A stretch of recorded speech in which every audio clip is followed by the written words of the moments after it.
नमस्कार, मैं हूं आपके साथ शिप्रा झा और आप देखना शुरू कर चुके हैं देश का पहला समझाने वाला बुलेटिन खबर तो समझिए।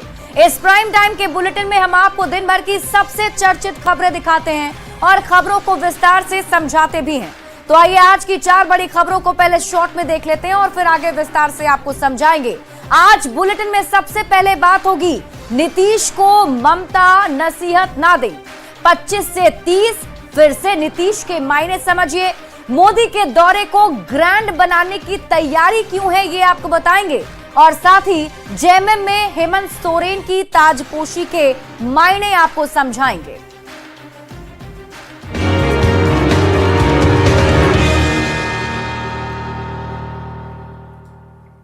और सबसे पहले बात, पश्चिम बंगाल की मुख्यमंत्री ममता बनर्जी ने राज्य में हो रही हिंसा का दोष बीजेपी के सिर मढ़ दिया और कहा कि नीतीश बाबू और नायडू इस पर चुपचाप बैठे हैं। ममता का बयान आते ही जेडीयू ने सीधे पलटवार किया और कहा कि ममता बनर्जी नीतीश को नसीहत ना दे। आप ये रिपोर्ट देखिए, फिर खबर तो समझिए।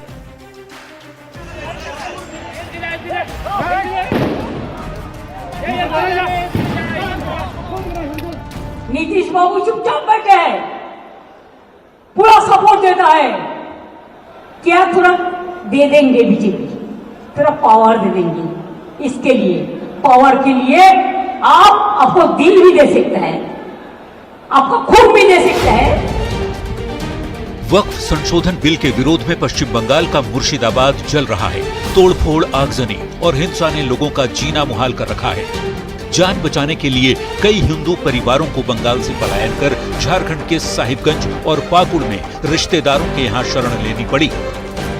लोग का ऊपर बहुत हमला हुआ है, हम लोग वहाँ से बहुत कष्ट करके यहाँ पर भाग कर आए हैं।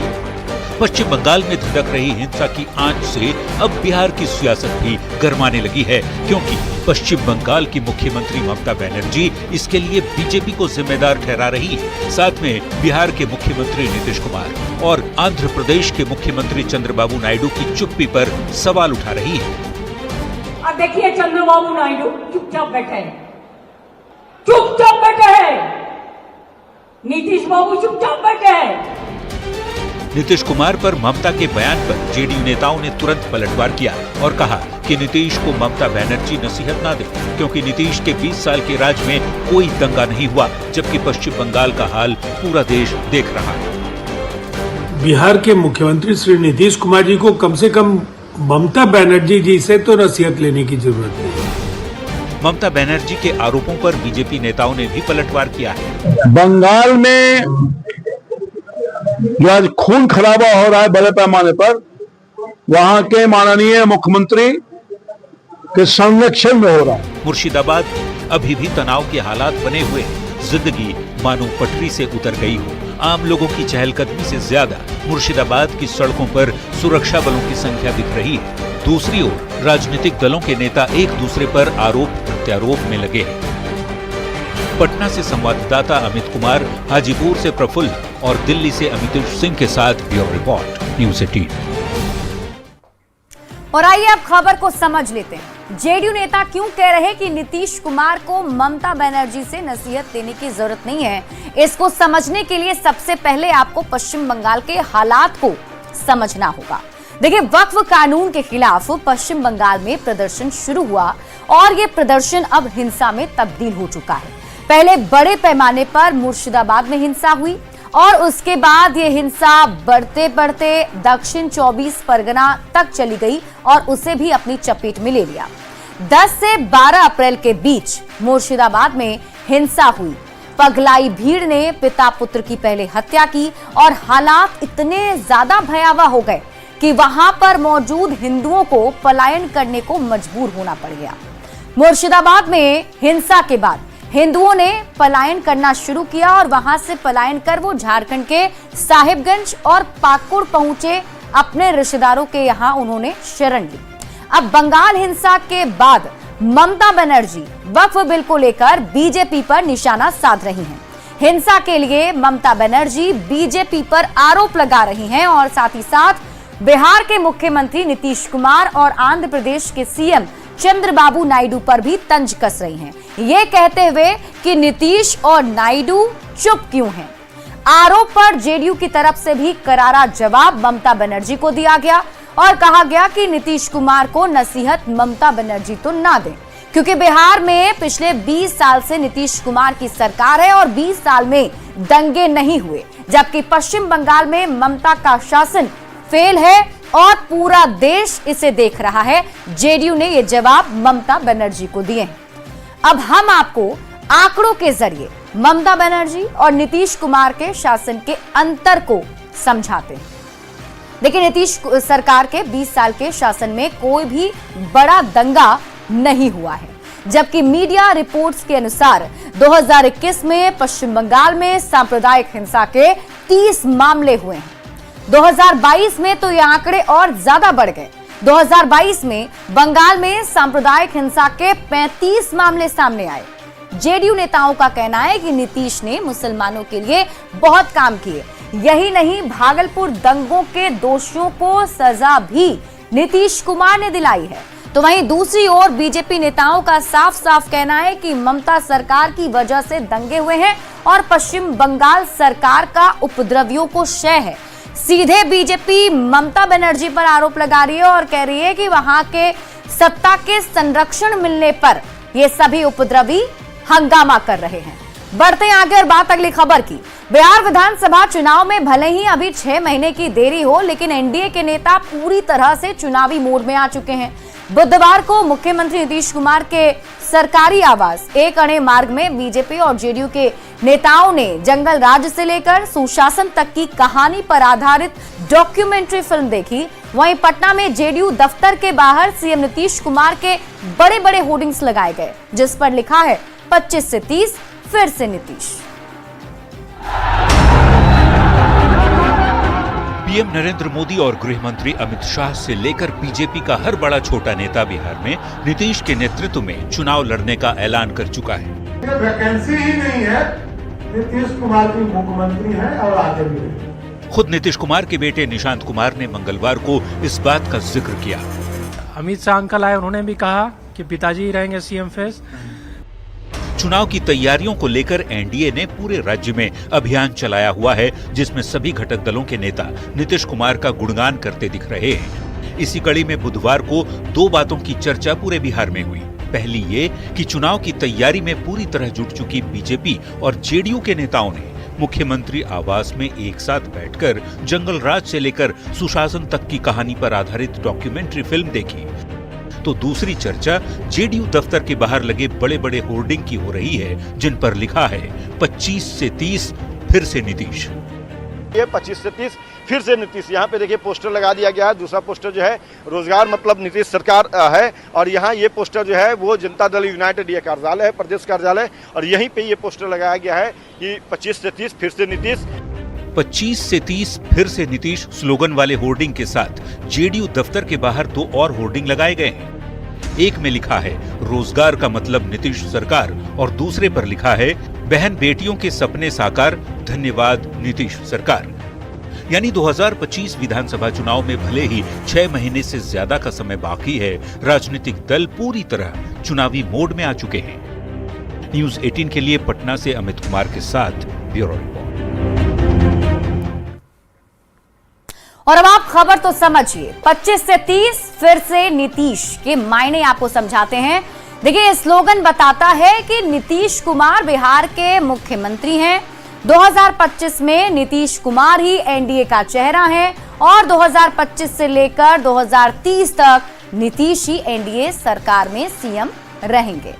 अब आप सोच रहे होंगे कि आखिर नीतीश कुमार के नाम पर कंफ्यूजन क्यों नहीं है, तो आइए इसको समझते हैं।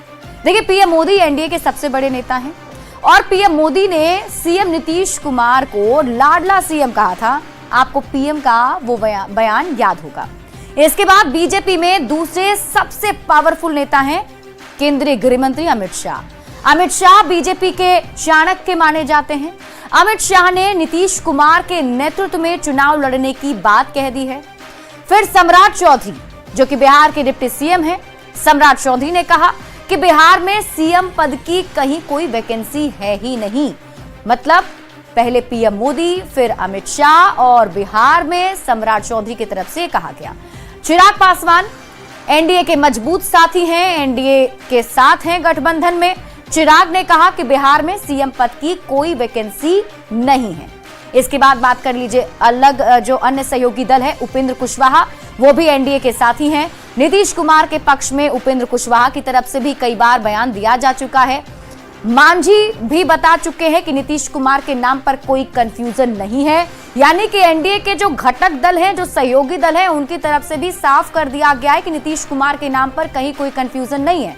तो 25 से 30 फिर से नीतीश वाले पोस्टर से ये साफ मैसेज है कि नीतीश कुमार का नाम तय है, यानी कि नीतीश कुमार के नेतृत्व में ही चुनाव लड़ा जाएगा और 2025 से लेकर 2030 तक नीतीश कुमार ही आने वाले दिनों में बिहार के मुख्यमंत्री होंगे।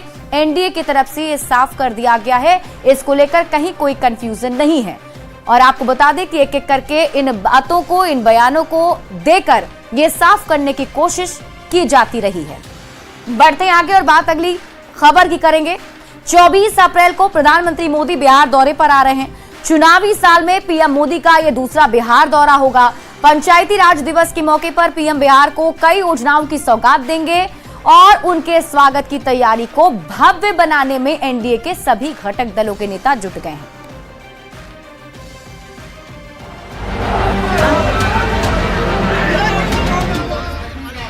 इन तस्वीरों को देखिए।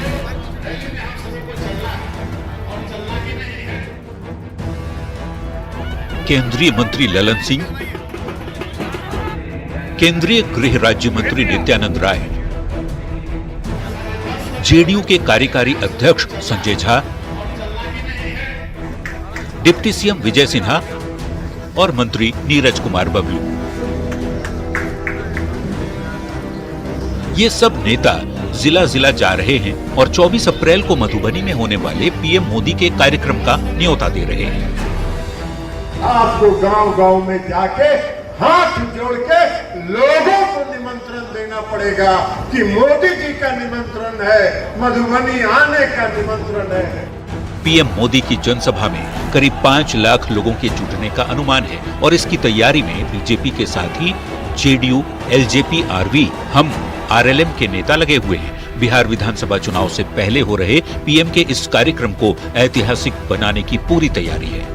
लेकिन हम सब आपको निमंत्रण देने आए हैं कि माननीय प्रधानमंत्री जी का आगमन मिथिला की धरती पे हो रहा है और मिथिला में भी मधुबनी में हो रहा है। 24 अप्रैल को पीएम मोदी इस साल दूसरी बार बिहार दौरे पर आ रहे हैं। मधुबनी से पीएम मोदी मिथिलांचल और कोसी के 14 जिलों को साधने की तैयारी में भी है। हालांकि ये वो जिले हैं जहां एनडीए पहले से काफी मजबूत है। 2020 के विधानसभा चुनाव में इस इलाके में एनडीए को बढ़त मिली थी। 2025 में 2020 से भी बड़ी जीत के लिए पीएम मोदी के कार्यक्रम को ग्रैंड बनाने की तैयारी है। पंचायती राज दिवस के मौके पर पीएम बिहार को कई योजनाओं की सौगात देंगे। Bureau report, news 18।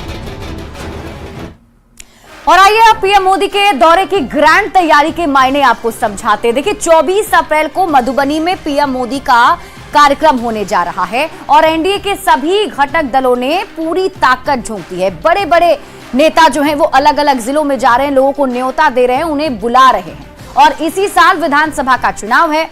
विधानसभा के चुनाव में भी 6 महीने से कम का अब समय रह चुका है। एनडीए का जो टारगेट है वो 225 प्लस सीट का टारगेट इस बार सेट किया गया है। और साथ ही साथ सीमांचल और कोसी में एनडीए की पकड़ अच्छी रही है पहले से भी। 2020 में भी इन इलाकों में एनडीए का प्रदर्शन काफी अच्छा रहा है। तो बड़ी जीत अगर तय करनी है तो यहां एक बार फिर से बेहतर प्रदर्शन करना जरूरी होगा। तो मिथिलांचल और कोसी को साधने के लिए पीएम मोदी आ रहे हैं और एनडीए के गढ़ को मजबूत करने की कोशिश करेंगे। 14 जिलों में एनडीए का विशेष फोकस रहेगा। देखिए पीएम मोदी एनडीए के सबसे बड़े प्रचारक हैं और पीएम मोदी की सभा से चुनाव अभियान का एक मोमेंटम सेट होगा। एनडीए के जो सभी दल हैं उनको भी इसका फायदा मिलेगा। सीमांचल में अगर विधानसभा सीट की बात की जाए तो सीमांचल के इलाके में 24 विधानसभा की सीटें हैं, जिसमें एआईएमआईएम को 5 सीटों पर जीत मिली थी, लेकिन उनमें से 4 जो विधायक हैं वो अब आरजेडी में शामिल हो गए हैं। यानी महागठबंधन की बात कीजिए तो 8 जो सीट है वो महागठबंधन के पास है और एनडीए के पास 11 सीटें हैं।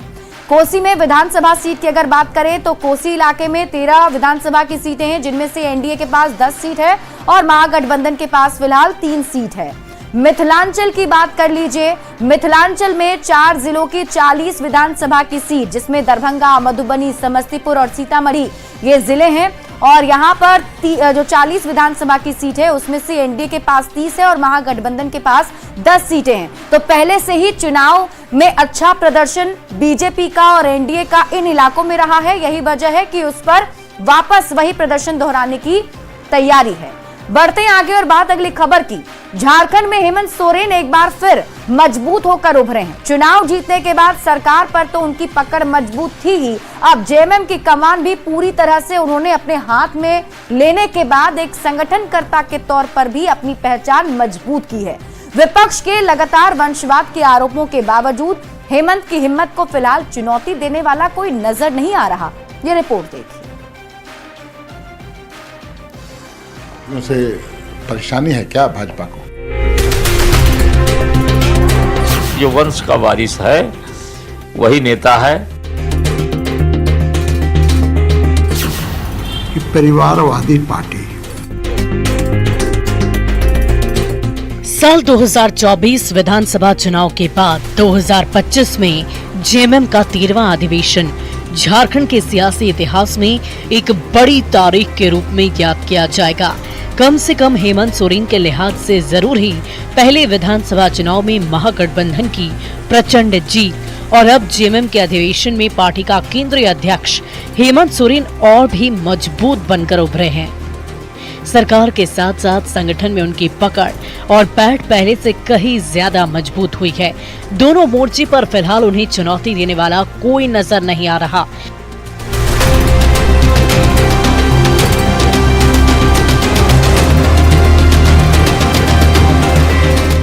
पार्टी अब हेमंत सोरेन जी की है। जिसको रहना हो रहे, नहीं रहना हो मत रहे। आप विरोध करके झारखंड मुक्ति मोर्चे का कुछ बिगाड़ नहीं सकते हैं। वोट पड़ता है झारखंड मुक्ति मोर्चा को। वंशवादी पार्टियों से परेशानी है क्या भाजपा को? तब तो चिराग पासवान के साथ गठबंधन टूट जाएगा।